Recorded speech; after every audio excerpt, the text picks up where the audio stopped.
The Alesis Vortex Wireless 2 comes in this large but otherwise compact box.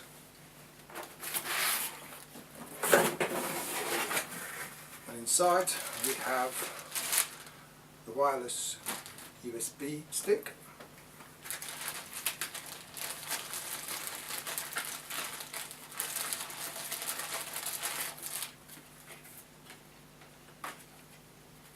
a download for Ableton Live. Well, it says 9 on there, it might be 10. On the back of here is a license code that you put in when you go online, and that will allow you to download the Ableton Live, which is a light version. You also get this other card which on the back of there gives you the details of how to go to the Alesis website and download some software, which are basically plugins that you can use with Ableton. Those include Loom 2, Vacuum Pro, Hybrid 3, Expand 2 and Time Warp 2600.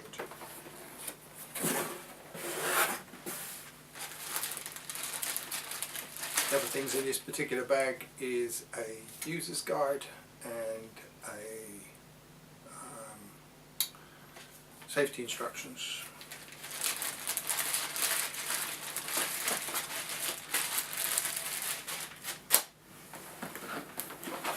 Also have a box in here. In the box we have a USB cable. I've already taken that out already.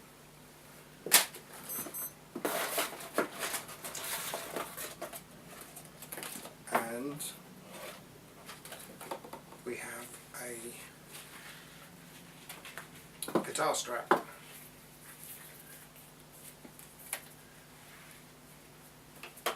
And a small strap which you can use on the back of the Vortex to hold your cables in place.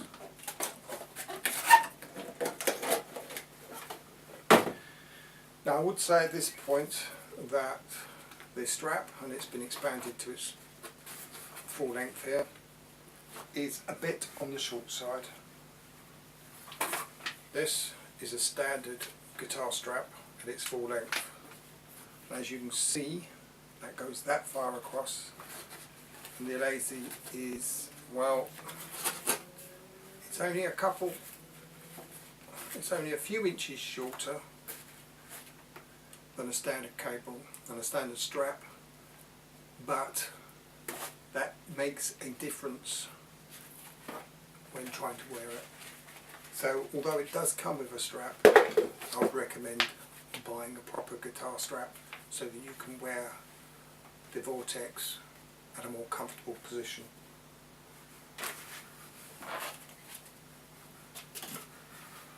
The Vortex itself is packed in a very nice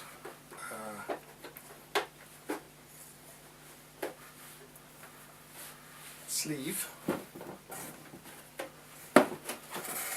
which is quite a nice quality. I would make is useful as a dust cover.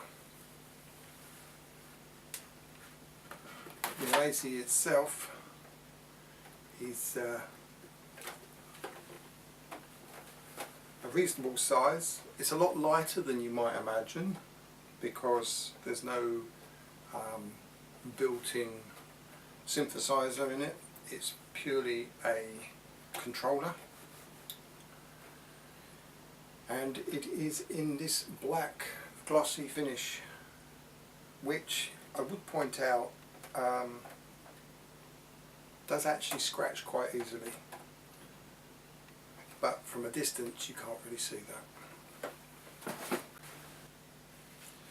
Adding a strap is pretty much like adding a strap to a guitar. you've got one connector on this end,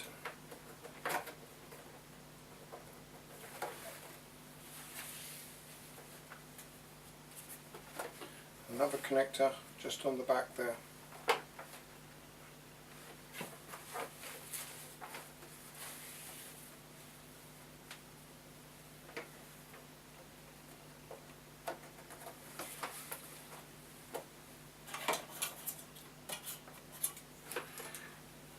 Now, straps on Keytars have a horrible habit of coming off, and this kind of plastic, if dropped on the floor, isn't going to survive.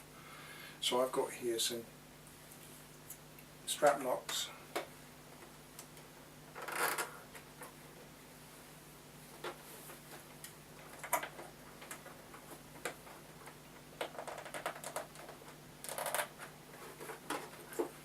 Which fit nicely, keep that strap well and truly connected to the Keytar.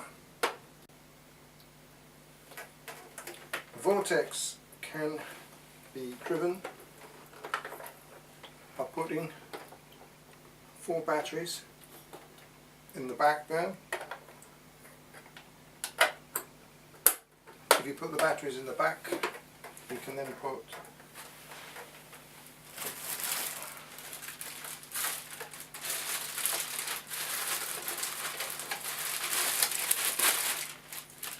the USB cable, the USB stick into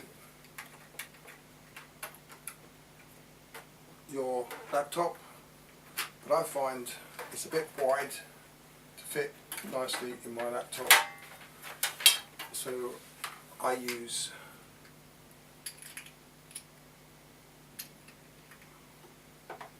get around the right way, a laptop an extension cable, and I plug that into my laptop.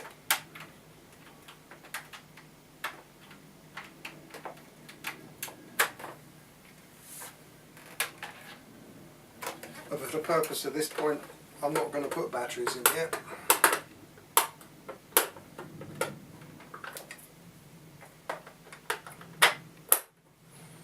So I'm not going to use the USB stick. Instead, I'm going to plug in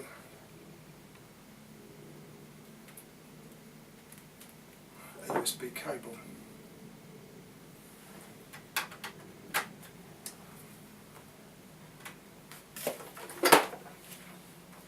On the end, you've got 3 ports on the end of here. Sorry, 2 ports on the end of here. One for the USB cable, which plugs in there, and the one below it, which is for MIDI. That's old-fashioned MIDI. You've also got a switch here, which has a 3-position, center position which is off, up towards you, which will turn it into battery mode, which you can then use with the USB wireless.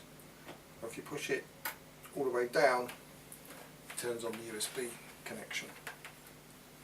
And it powers up because it takes the power from the computer.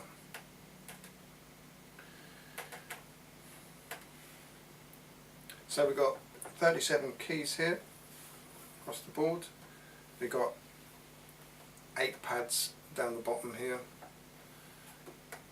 Got an information screen here. At the moment that says P01 on it because the Vortex can have different pattern settings, but you have to download the software from Alesis and connect it up and program it from your computer into the Vortex.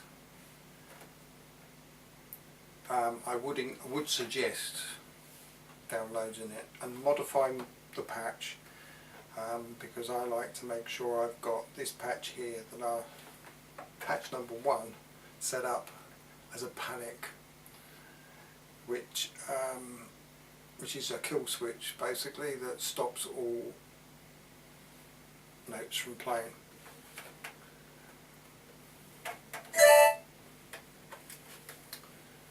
We've got 8 sliders, but I do find that they're not really in a practical place to use personally, but when you do move them up and down,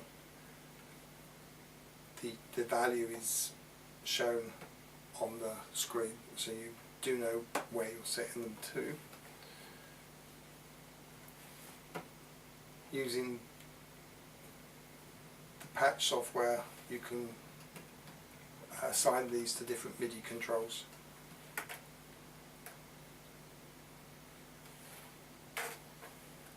Up the top here, for your left hand, the top right at the top here, you've got a volume switch. Got one slight gripe with this volume switch. The volume switch only controls the lower key, channel 1. So if you're playing on channel 2, the upper key,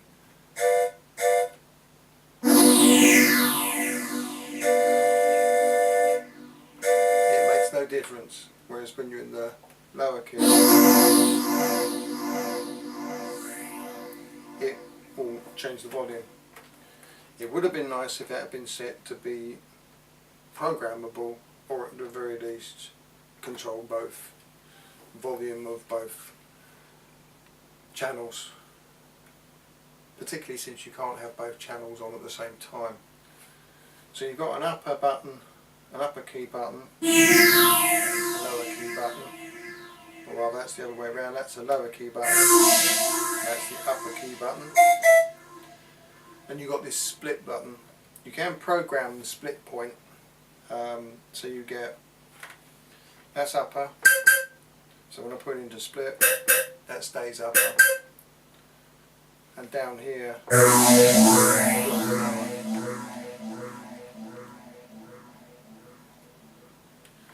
we've also got two octave buttons here, down and up.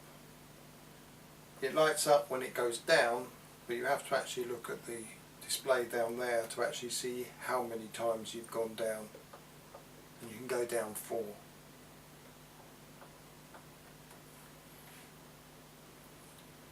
One slight problem I find with the octave button is, once again, this one where it should have really been set, be able to set it for the lower and the upper, it's a universal. So if you put the octave down one, it will affect both the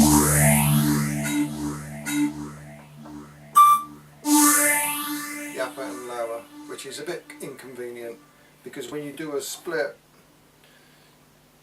traditionally you'd probably want to change the octaves so that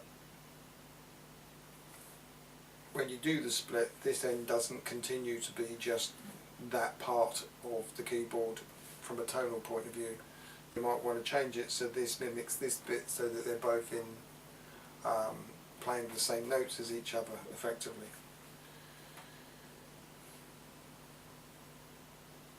There's also a tilt button here.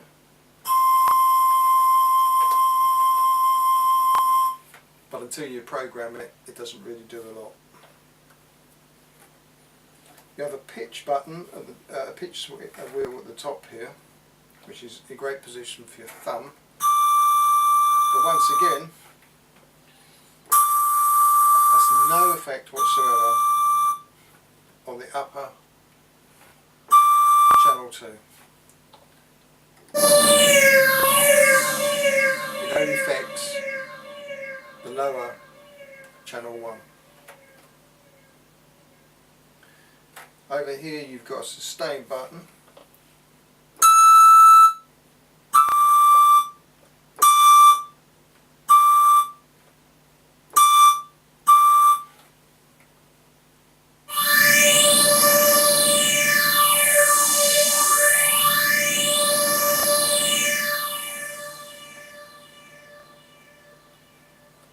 And above this you've got 3 buttons here that control this ribbon.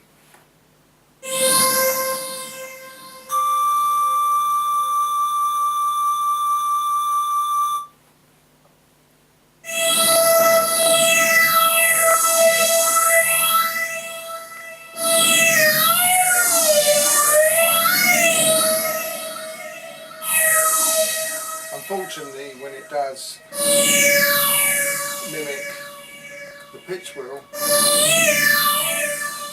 there is no central point. So if you use it for pitch wheeling, you don't know when you've gone back to the centre point, and it doesn't auto centre.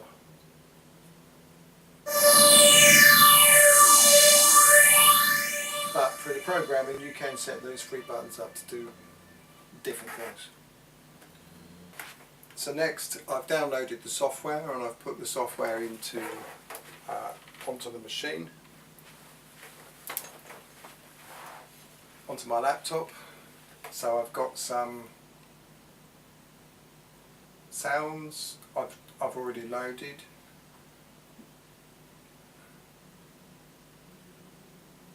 Into Ableton. The one that I downloaded was actually Ableton Live 9 Lite.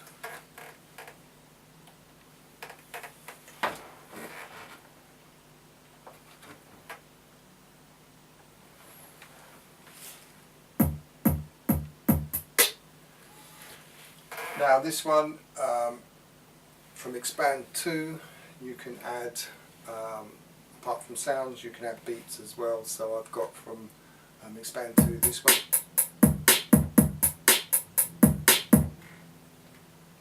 And if I then add, say this one,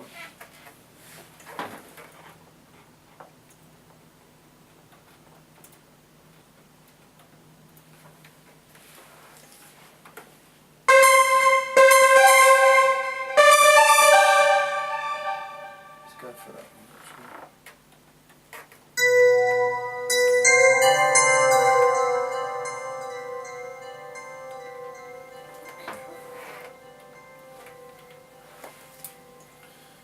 So this one here is from Hybrid.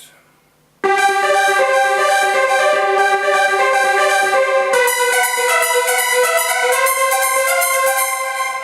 if I put the split on,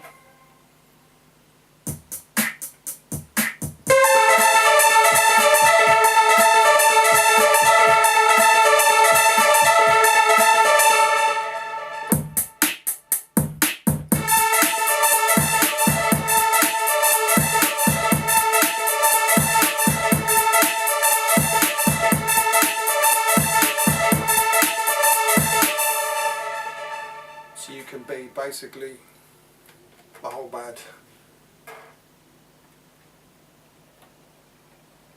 This is a sample from Loom.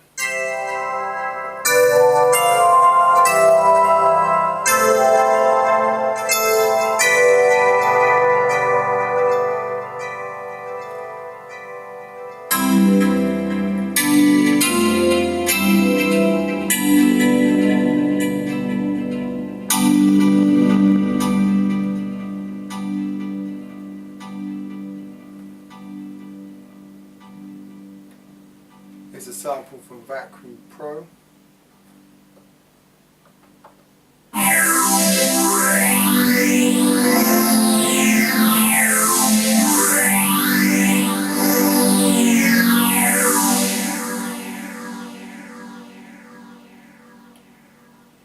Here's another one from Expand 2.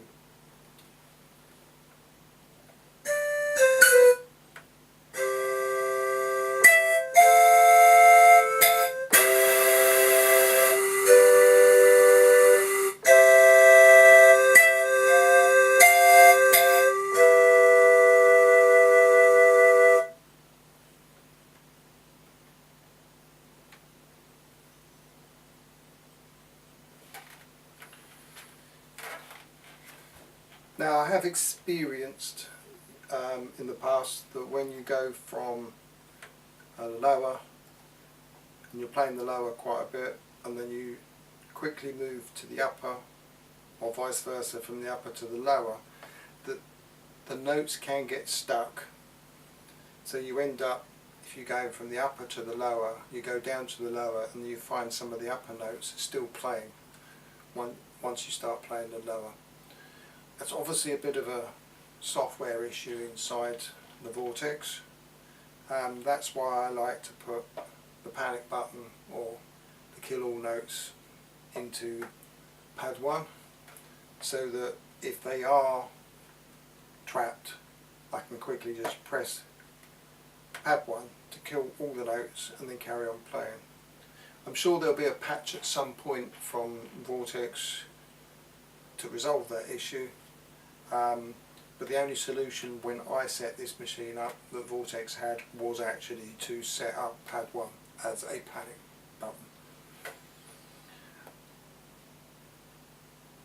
For the most part, when I'm playing, you tend to adapt anyway, so you get to a point where you learn that you have to kind of wait a couple of seconds or a certain amount of a second before moving between upper and lower keys. So, and apart from that, a great piece of kit.